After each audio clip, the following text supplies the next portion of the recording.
Ladies and gentlemen, welcome to the DRich Show, where we talk anything and everything crypto. Now, here's your host, DRich.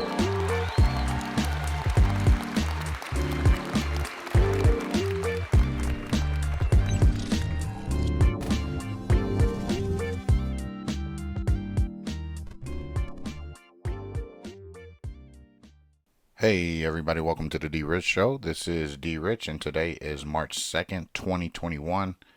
How's everybody doing? I hope everybody's having a terrific Tuesday thus far. I apologize for having a late show or video today. Had to take care of a couple things. Had to go see the chiropractor today, which got me worked out a little bit, which is good. I feel good. So anyway, guys, I just apologize again for producing a late video. But anyways, guys, I hope everyone is doing well wherever you may be here on the universe. At any rate, today's video we're going to be talking about a little regulation from FINCEN and China charging ahead with their national digital currencies, and some words from the Gensler hearing today. And we're going to talk about some the top five NFT markets. And this is based on yesterday's video. We wanted to kind of follow up with that, just in case you guys were interested in NFTs and things like that, because as far as I'm concerned, there's a lot to be done from my perspective, or from me, in regards to getting caught up with the craze and hype. It was a little bit of DeFi first. Then I kind of now have to look at the NFT market. Because I believe it's going to explode. But anyway, Crypto Mike had gave me, a token to look at, which was the meme token, and I appreciate that, Crypto Mike, if you listen to the video today. So anyway, guys, normally I don't take financial advice, but when I do, I will take financial advice from Crypto Mike. So thanks, Crypto Mike, once again for giving me that gem in the meme token. And since yesterday it was about high $1,400, and it went up to about $1,900. I think it's sitting at number 400 on the coin market cap. But anyway, speaking of the coin market cap, Bitcoin still dominating the market at 61%, and we've got Bitcoin at 47,000, came down a little bit. Ethereum 1480, Cardano 120, $1.20. So we're starting to see a little red in the market. So if you want a dollar cost average, if you need to, it might be a prime opportunity to do so. Last night we did see a minor push forward in some tokens. ZenFin or XDC led the way. Binance Coin 234, down 4%, almost 5% in the last 24 hours. You got Polkadot at number 6, $35.67. And beloved XRP is at 43 cents. Again, I don't know what your position is with XRP, but don't worry about it, because it'll start pushing some of these other guys out of those top spots here shortly. Anyway, Litecoin is at $174, Chainlink at $28, and these are still in the green over the last 24 hours. And Bitcoin Cash pushed Stellar out the top 10 at $510, and Stellar is now at a number 11 spot at 40 cents, almost 41 cents. So anyway, guys, you still see some green in the market. We talked about XEM last week. It's still in its bullish momentum. So again, I'm not offering financial advice. I'm just giving some of the things that have worked well for me regarding some of the crypto assets or digital currencies that we have in the crypto market. So do your due diligence. Make sure you're always doing your research on your own terms. If I provide information, I hope that is relevant, as accurate as I possibly can make it, and give it my perspective or my speculation in regards to that. But anyway, requirements for certain transaction involving convertible virtual currencies or digital assets. This was posted by the Financial Crimes Enforcement Network on January 27th, 2021 this year. The action was a notice proposed rulemaking extensions on comment period. On some of my videos, we talked about the comment period for certain things. And on December 23rd, 2020, FinCEN published a notice of proposed rulemaking proposing requirements for banks and money service businesses related to certain transactions involving convertible virtual currencies or digital assets with legal tender status. On January 15, 2021, FinCEN published a document reopening the comment period for the NPRM, which was the reopening notice. In this notice, FinCEN provided additional 15 days for comments for the proposed reporting requirements regarding information on the CVC and LTDA transactions greater than $10,000 or aggregating the greater than $10,000 that involve unhosted wallets or wallets hosted in jurisdiction identified by FinCEN. Okay, FinCEN also provided further information by reopening notice for additional 45 days for comments, which was proposed requirements that the banks and NSBs report certain information regarding counterparties to transactions by their hosted wallet customers. So guys, what they basically want to do is get involved with some of these exchanges that are releasing funds or being able to cash us out. In my opinion, I guess don't cash out more than $10,000. But at the end of the day, who cares?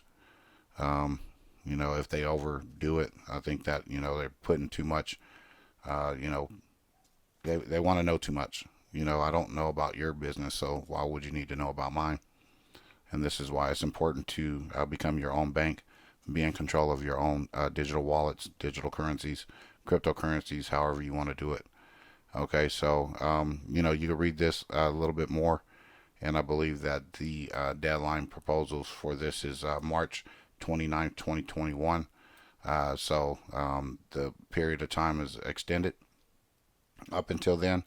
So again, guys, in my personal opinion, nothing's going to happen until mid-March, end of March, April, maybe even May, when it comes to getting something figured out.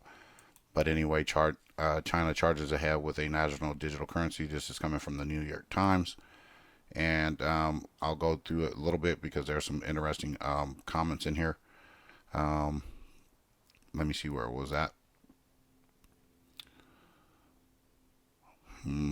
Okay, so here, in contrast, the United States has moved very slowly and done just basic research. That's yet to be determined. At the New York Times event last week, Treasury Secretary Janet Yellen indicated that it might change when she said an American digital currency was absolutely worth looking at because it could result in faster, safer, and cheaper payments. Where have we heard that before? And again, guys, a lot of this stuff is all about timing.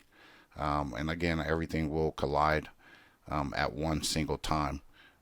There's going to be one resolution, and the right to issue and control digital currencies will become a new battlefield and of competition between sovereign states.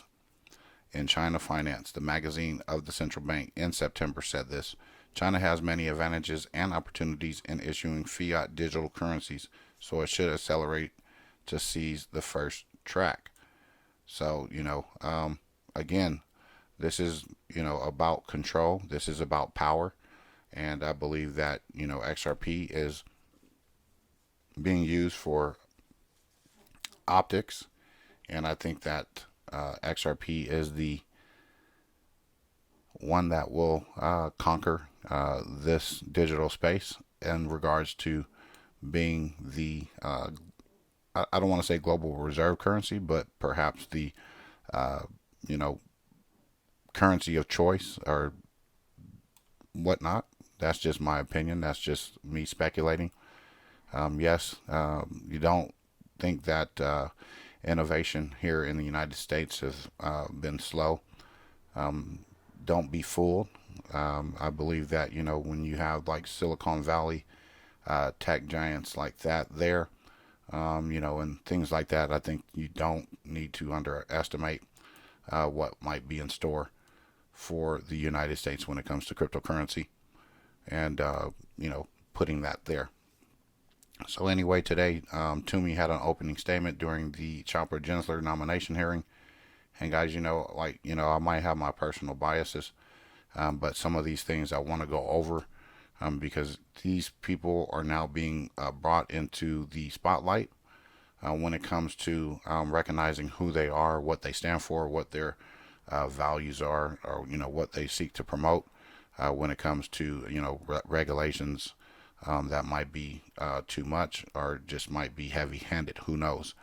So anyway, U.S. Senate Banking Committee main ranking member Pat Toomey today expressed concern over the nominations of Gary Gensler and Rohit Chopra to lead the Security and Exchange Commission and Consumer Financial Protection Bureau, CFPB, respectively. In his opening statement, Senator Toomey said Messrs.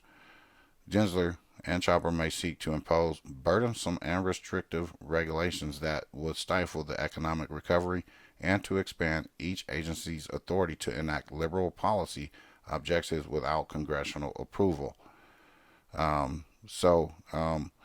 Guys, these guys have been in these positions before, and we've seen what they've done under certain administrations. After taking a devastating hit last spring, the U.S. economy, thankfully, is now in recovery mode, but there are a lot of actions the federal government could take to stifle this recovery. If agencies like the CFPB and SEC move to impose burdensome and restrictive regulations, including backdoor regulations by enforcement that limit consumers' access to credit, hamper job growth by limiting access to capital markets, and restrict the ability to publicly traded companies to act in best interest of their owners, the shareholders. You guys come to your own decisions, but again, I believe that these people are put in these positions in the spotlight for a reason. And yes, okay, they might be good for cryptocurrency. They might be, pro this or pro that. There was another comment that I wanted to get back to here later in this thing. You guys can read this. I'll leave it in the description. Here it is back here, right here. The SEC has historically administered the federal security laws on a bipartisan basis. There are some, however, who want the SEC to stray from its tradition of bipartisanship by using its regulatory powers to advance liberal and social agenda on issues such as climate change and racial inequality. Based on Mr. Gensler's record, I'm concerned he may be inclined to use the SEC in this inappropriate manner. The securities laws are not the appropriate vehicle to regulate climate change, nor to correct racial injustice or intimidate companies regarding political spending. That is why we have environmental, civil rights, and political spending laws. At the CFTC, Mr. Gensler had a history of pushing the legal bounds of the agency's authority. One CFTC rule on position limits was overturned in court, and another rule on cross-border swaps, cross-border payments, was viewed by critics, including international regulators, as exceeding the CFTC's authority. This raises the question on whether he will also push the legal bounds of the SEC authority, in particular, to advance a liberal social agenda. So anyway, guys, I don't want to, try to create any divide between anyone, but you have to look at it from both sides. And again, you want to see what, this person is going to do when it comes to, regulations. Will he stifle innovation with too much regulation? We don't know. I'm not sure if there was anything clear from the meeting or the hearing. I do know that he said that the GameStop phenomenon was a hoax. So it just lets you know that they don't like the everyday person getting ahead or beating the banks, and they'll never allow you to do so unless you become, what you call your own banker. So anyway, guys, I'll leave it at that. You come to your own conclusions. I just don't think this guy is appropriate for being nominated. But if he is nominated, optics are always important. And as you can see, all of the things are being reversed at a lightning rate. and then you get to see, what they're all about and how quickly they're trying to, repeal, reverse, revoke, whatever you want to call it, other policies that were actually beneficial. So keep an eye on that. Anyway, guys, the top 5 NFT markets, this is coming from Crypto Ticker, and I'll go through this real quick, guys. So if you guys are into non-fungible tokens like I am now, NFTs are the next big trend after DeFi craze. They have been growing in popularity and impact lately. NFTs are non-fungible tokens, i.e., which that means they are a unique and non-exchangeable on the one-for-one basis with other tokens. NFTs can be art, collectible cards, a person's time or provided services, game items, domains, etc., and in short, all tokenizable real virtual assets. Okay, so you could go through that. You could go through the tutorial, how to mint NFTs, and things like that. Can engine form the backbone for non-fungible tokens? 2 Ethereum standards govern the creation, modification, and transfer of NFTs, namely ERC-721 supporting single tokens creation and requiring a different smart contracts every time, and ERC-1155 supporting batch transfer and allowing a single smart contract to mint infinite tokens. To support the NFTs indexing and sell transfer, different marketplaces have sprung up. Okay, the top 5 NFT marketplaces are as follows. You got the Engine Marketplace, you got Rarible, Super Rare, Decentraland, and OpenSea. Guys, I'm going to be doing some research on these things. Most definitely the Engine platform marketplace probably is more something that I would look into, most definitely, because it's more along the lines of me already understanding some of their tech and their apps that I do have on my phone. So anyway, I'll leave that here in the description. You guys come to your own conclusions.